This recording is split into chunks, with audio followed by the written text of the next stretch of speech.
Hello YouTube, this is an alcohol review of Moonlight Meadery Red Dress. According to the label,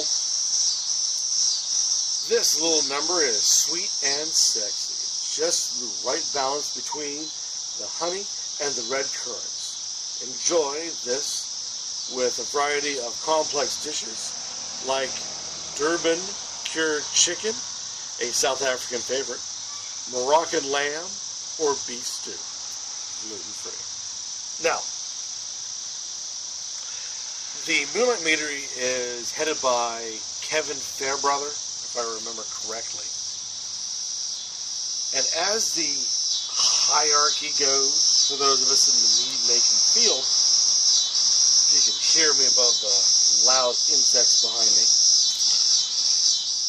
Fairbrother is in the top 5.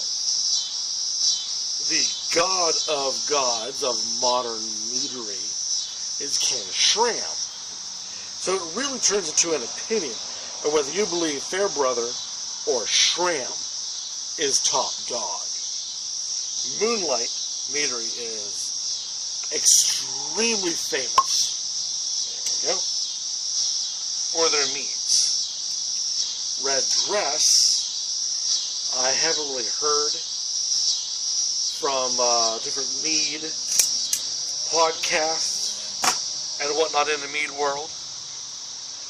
But red currants are mentioned frequently in the mead world as a favorite fruit, if you will, to make meads out of. So when I saw this on the shelf of my local state store, I don't think we call it state stores around here, but where I'm from, it's called state stores. Shows you my age and region. It also shows you I'm very displaced. But, with that aside, the local state store had this red dress and several other flavors of his. I just had to give it a try, because like I said, I kept hearing red currants mentioned a lot. As for Ken Schramm of Schramm Meadery, I've yet to see any of his products in my area, but then again, I'm in the middle of nowhere, what the locals like to call a city, what I like to call a large town, so we may never actually see anything by the god of current meaderies, Ken Schramm. So it's quite a thrill to try one of Moonlight's meads, especially being a home mead maker of like myself. So I will try not to put too much of a favorable spin on this as a fanboy of Moonlight. So I'll try to be as objective as I can. We'll see how well I do. Alright, so it is pretty. It's not clear. Now mind you, the bottle has been in the fridge for several weeks, so I know it's proper temperature, if not below temperature. I've often drunk my meads at room temperature, and this is obviously well below it. And being that we're in the middle of summer at the taping of this particular video, you can only imagine the temperature difference, which is the reason why the glass is fogging up. Something fierce. It is not a clear mead. That confuses me. But then again, hey, you know, who am I to question one of the top 5 meaderies in existence at this point in time, according to all the mead type peoples. So, yeah, it's not clear. There is a little bit of bubbles around. I would have thought they would have stabilized it, but hey, I could be misreading this whole thing. So it is a pretty dark crimson. The screen, from what I can tell, looking at what you guys might be seeing, is that it's got a brown red, where this is much more of a crimson red on my end of it all. The smell is muted, fruity,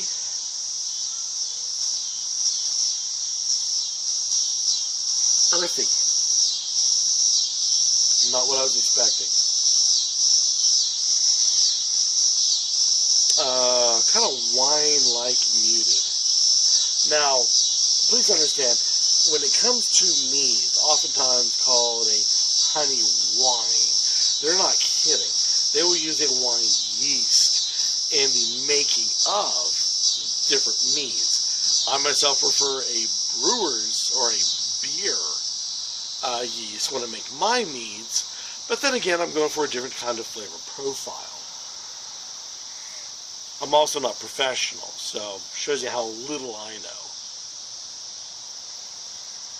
But I expected more punch of smell. I can probably attest the lack of smell due to the fact that it's so cold. It has been so cold. So I'm sure it's got nothing to do with the product.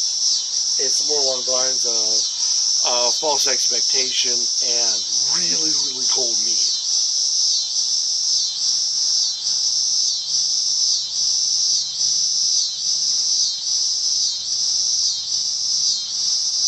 There's a tartness I wasn't expecting. Berry. And a hint of dry at the end of it.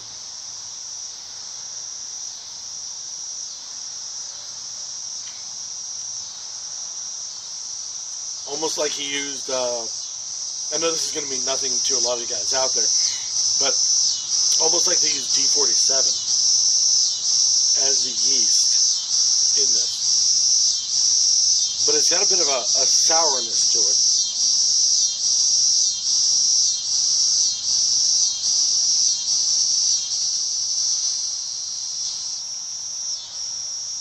It's tasty.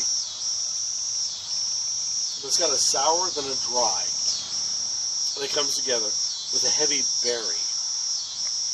Such as, if you would have told me this was strawberry, I would totally believe you.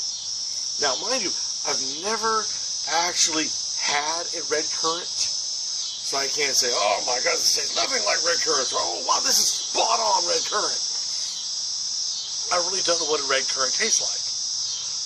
But if I was to guess, I would have said strawberry to this. I hope I'm not too far off or too inaccurate in my assessment. Almost like an unripened strawberry. Like you're going to get that sour note out of the whole thing.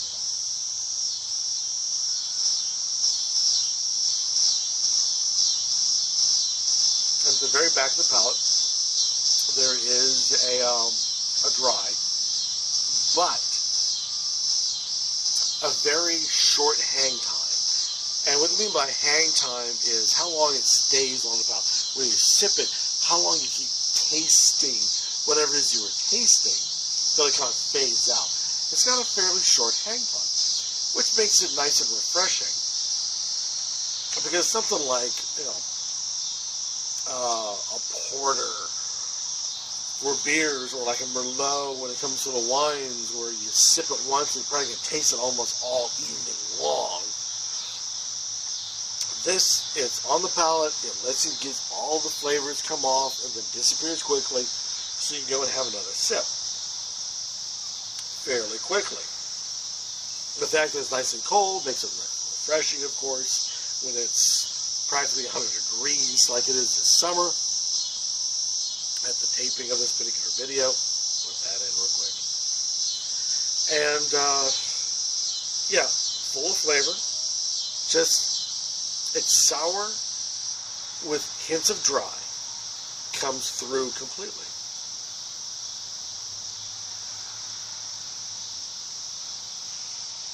The rest of it, I said, if you told me strawberry, I'd believe it. But it's not bad. I said, because it's not heavy, it's refreshing. Excuse me. This would be, like I said, ice cold like it is right now in my particular glass on a nice hot summer night. This is perfect. Wintertime, room temperature. Heat it up. It doesn't have the body to handle the cold of winter unless it's got room temperature back behind it. Either way, nice fruit flavors. Really is. I wish I would have tried some of the red currants before so I got some sort of experience on it. Rather than go, well, it tastes like strawberries to me, you know. It's something a bit more definable. But it's nice. I just expected clearer. See what happens when you have false expectations. I'm sure this is actually a superior mead, and it's just my false expectations that's just letting me down as a fool. But frankly, my meads come out clearer than this, which is the reason why I'm not a professional. But, alright, here nor there. Actually, it is an excellent mead compared to many of the other professional meads I've tried out there. But, don't believe me. Absolutely do not believe me. Go out, buy a bottle of Moonlight Meadery Red Dress. Try it yourself. Don't believe this fool. Any comments about this product down below. And, or at least I better yet, go out, buy it, try it, make a video yourself, reviewing this particular product, and let the rest of us in the YouTube community know your thoughts about this Moonlight Meadery Red Dress. Matter of fact, buy several bottles. The mead making community needs the sales.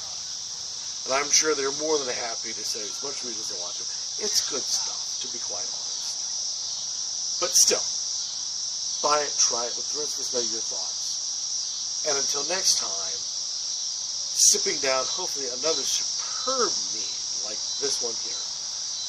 Keep on drinking.